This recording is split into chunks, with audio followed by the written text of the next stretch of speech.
Hello everyone, I'm Wendell Jones and welcome to this edition of our program, The Platform, and we look at national and international issues on our program. And on our weekend edition of our program, we always talk about what is happening with Nygard International. And Nygard International is celebrating its 50th anniversary. It was back in 1967, in December of 1967, that it began, and Peter Nygard has become a household name, not only in the Bahamas, but in the fashion capitals of the world. If you went to China and you talk about Nygard International, you would see thousands of people who would tell you about it, and he is employing scores of people, thousands of people around the world. In Canada, in Winnipeg, Canada, it's the same story. If you go to New York City, it's the same story. If you go to Los Angeles, you would hear a whole lot about Nygard International. And in some of the leading department stores in North America, they would be telling you about Nygard fashions. And in recent years, they have developed Nygard Slims, which is a big hit in North America and in the Caribbean. Our guests on the program today, our guest, I should say, because Bianca Nygard is not a guest, and I'm going to allow her to introduce our guest who is in the middle seat today. Go ahead, Bianca. Thank you, Mr. Jones. You know, it's really lovely to just be out in the public and to come across and meet people that are such big fans of my father. And I met Jeffrey, and he had lots of wonderful things to say about my dad and about how his contribution has been to the Bahamas as a Bahamian himself that had left and returned to the Bahamas. So as I've invited him on the show, we were speaking about our health series, and he was saying how he is such a fan of your show and the health series, and then this was a lovely transition that he had so many nice things to say about my father also. Okay, and as Bianca said, we have been talking about health and wellness for the last several months on this program, and I must tell you, we're going to switch gears on this program to talk about what Peter Nygard has been doing in the Bahamas and around the world. And so there will be a series of programs moving forward in the celebration of the Golden Jubilee of Nygard International, the Golden Jubilee, because not only has he done some big things in international fashion around the world, but also some big things here. And there are scores of Bahamian sporting organizations and Bahamians who are in sports who can testify about these wonderful things. So Jeffrey, you've known Peter Nygard for a little while. 2010, when I first came back home, and I do right now do social media and marketing. At that time, I was doing property management. I had come from California back home, was done with the U.S., come back to my home where it's blessed, the weather's beautiful, the people are fun, and was finding it very difficult getting introduced to Bahamas in the 21st century, getting that interview. Bumped into someone who got my resume to Mr. Nygard, and within a month he had come back and I got a chance to do an interview. As a property manager, what they did was after I'll do the end part first, after the interview they took me around the property and what he was developing, and developing the key, Nygard Key, and the different business aspects of it. Now this is 2010, so this is before Nygard Slims came to Marathon Mall, and so I was totally fascinated with this, and what he was doing, different businesses that were coming out of it, the bottled water, Nygard water, and that was my first introduction basically to the whole Nygard empire that he would have down here in the Bahamas. Now, he does his own interviews, and he's a very relaxed gentleman, and he made me feel very relaxed, very comfortable, and wanted to know what I was going to bring. My previous position in property management was in Beverly Hills, so I came in contact with a lot of people from all over the world. So he knew that was on my resume. So he wanted to basically find out what I was going to offer, what I was going to bring to, the property, and how I was going to manage it. And he gave me an opportunity to really kind of like pitch. You're in that desperate spot. You really want that job. So, God forbid you don't want to see the beads of sweat coming out. But I came very close to getting it.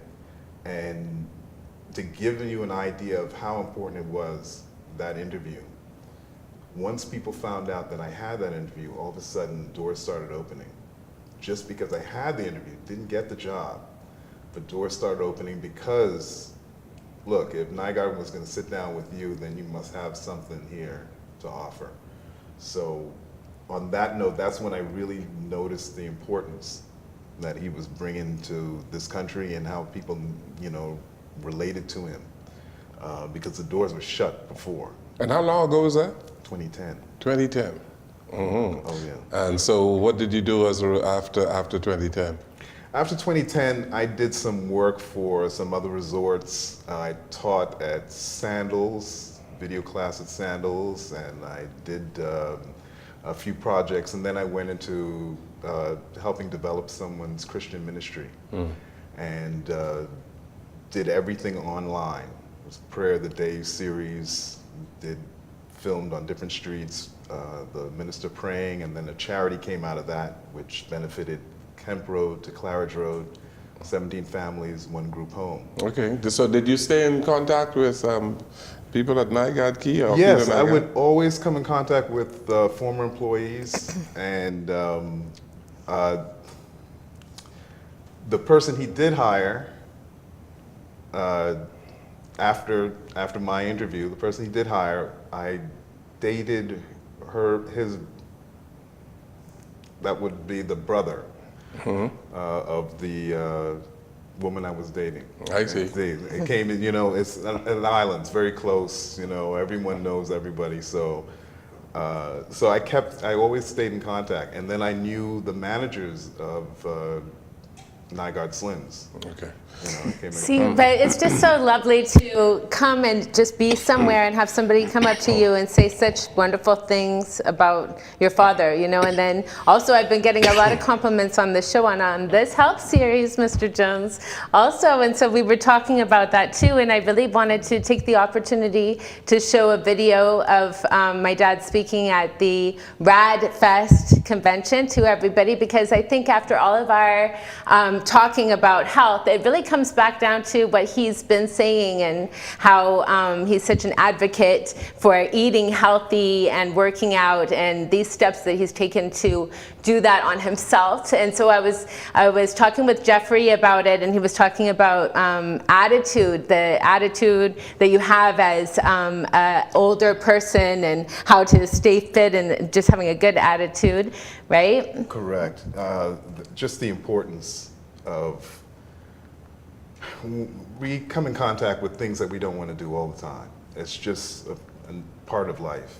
But that attitude that you have to that situation that makes you feel a little negative, if you have that attitude to get some kind of enjoyment, I truly believe that adds to your health. It's something that someone driving in traffic, you're driving the same road, and you're going to get bottlenecked at this point, so you're getting upset beforehand, as opposed to the attitude of when you get to your destination, the joy you're going to get, you've gotten out of it, you have a better attitude because you didn't let that bottleneck situation get to you today. That changes everything. Your heart rate, the way you feel, the way you just relate to someone after this situation. Yeah. And you don't know what you're walking into, the phone call that you're going to get. So you're prepared with a better attitude to whatever is going to happen once you park that car and get out and go home. And there's always something. This is life. Yes. You know, Peter Nygard is concerned not only about his personal health, but the health of people who are working in his various enterprises. I know that people in Canada, in the cafeteria in Winnipeg, they can only eat a certain kind of food in the cafeteria. There are no sodas in the cafeteria. Yes. And how about you, Mr. Jones? I hear you're on the same pathway with Well, us. I'm trying, and we're doing our best. But the point is that people, it's strange that he's just not concerned about his personal well-being, but the well-being of all of his employees and everybody who he comes in contact with. Even the quality of water that is consumed at Nygard50th. I've had that. Yes? Yes. There's a special way of presenting the water or bottling the water at Nygard50th, right? You can tell us about that. Yes, well, it's really wonderful. Nygard50th is really environmentally friendly, actually. Outdoor, it was all outdoor and indoor. We didn't have very much air conditions. Our hurricane shutters were our doors. So you just press a code and rolls down the hurricane shutter, or have it go up, and then you have the fresh air, and you can move all the sliding glass doors around and have the fresh ocean breeze. And everything was actually made with thatch or conch shell sinks and conch shell lights and everything. You know, it was all like what we have available to us, that we have like an abundance of. He found a way to use it, which was wonderful. Right. And then there was the tennis court. So the tennis court has a tank under it, and when it rains, then the water goes there, and then it goes through the reverse osmosis machine, and that's how we got all of our water on the property. So it would go through a stripping process that would go to our plumbing, and then another stripping process would go into be our water, which went to an ionic alkaline machine. So that was the key, to get this ionic alkaline machine that puts like extra nutrients into the water, and then the water just tasted so good. It makes you feel so alive and so good, but it's all just recycled from the rain. And you have an abundance of this water at Nygard50th, and you have your special bottles as well. Yes, so he made his Nygard bottles. Yes, of course, because we like to give that out to all the guests anytime that they're at the key. But actually, anybody could invest in themselves and get these ionic alkaline machines. They're not that much money, and he has a very large one, but they come compact too. But it's really about knowing all these little tricks and changing your life. You know, even this fact of having the ocean breeze, do you know that even does so much for you? Just being outside and just feeling that apparently does a lot for you too. So yes, but it's nice that he does care about his employees, and it's really about the surroundings, and it's actually for himself also, because you know, he had grown up in, his parents were bakers. He always grew up around sweets. It's embedded in him, and he loves sweets, loves sugar. That's actually what a lot of people, why they fail on their diets, is because you want to go back and have that sugar. You're craving that. Even if it's not candy, it's like maybe a sweet drink, or maybe even like a white carb, like or a pasta or something like that you're craving, right? So then we just give up on the diet. So for him, he can't have it around him at all. He doesn't want it around him, and so it's not going to be available at Nygard50th. It's not going to be available at any of his facilities, and there'll only be organic, healthy foods available. And then if other people want to go out and eat however they want, they can, but around in his environment, then it's always going to be healthy.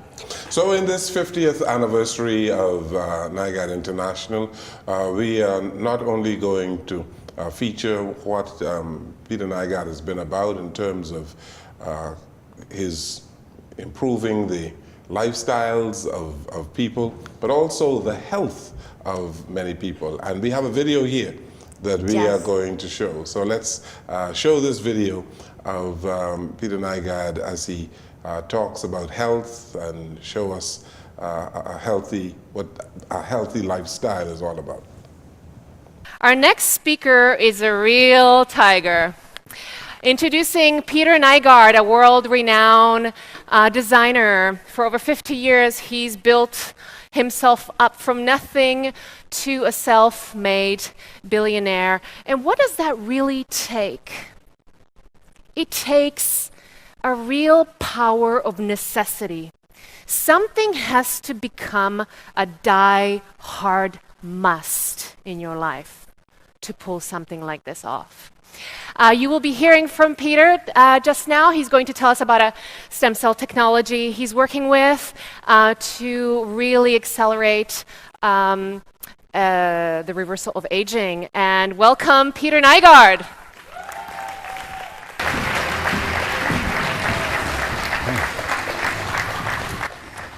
Thank you very much. I just want to start off by complimenting Bill Balloon and Jim Stroll for this wonderful conference. I've been to, yes, I think this deserves it.